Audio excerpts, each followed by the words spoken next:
Cəmiyyəti dəyişmək istəyirik. Bəs özümüzü necə? Dəyişməyə hazırıqmı?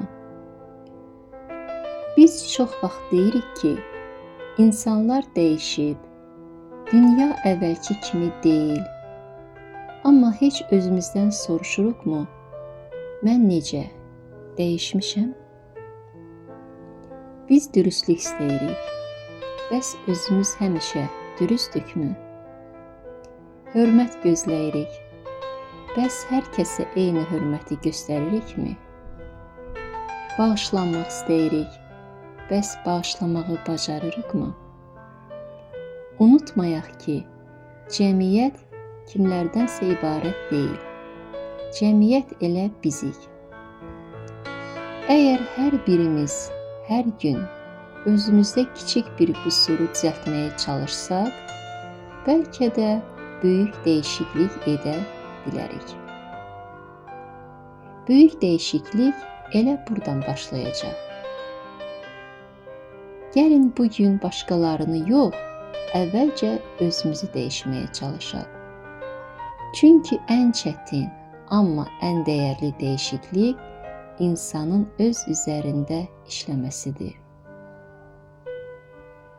Dünyanı dəyişmək istəyirsənsə, əvvəlcə güzgüdə gördüyün insandan başla.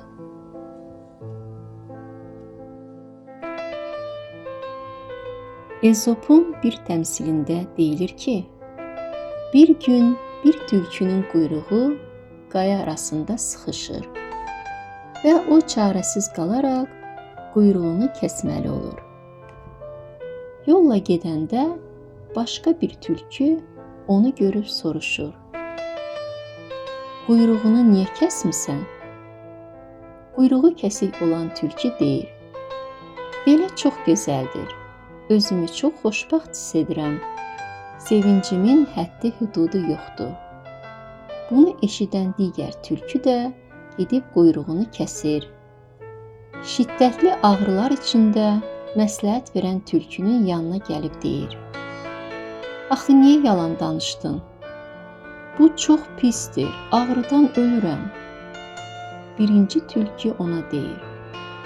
Əgər quyruğunun kəsilməsinin ağrıverici və pis olduğunu digər tülkülərə desən, heç bir tülkü quyruğunu kəsməz və bizi ələ salaraq məzələnərlər. Beləliklə, bu iki tülkü quyruqlarının kəsilməsinin yaxşı və xoşbəxt verici olduğunu bütün tülkülərə danışmağa başladılar. Bir müddət sonra əksər tülkülər quyruğunu kəsir və quyruğu kəsik olmayan tülkülər azlıq təşkil etdiyinə görə qüsurlu hesab olunmağa başlayırlar. Quyruğu kəsiklər quyruğu kəsik olmayanlarla məzələnirlər. İnsan həyatında da belədir. Əvvəlcə pisliyi, saxtakarlığı, qeyri-təbiiliyi və s. təbliğ edirlər. Geri dönməz yola girdiklərinin fərqinə varanda gec olur və ondan sonra çıxış yolu kimi yaxşı, dürüst, pak insanlara anormal kimi baxaraq onları da özlərinə çəkməyə, özlərinə oxşatmağa çalışırlar.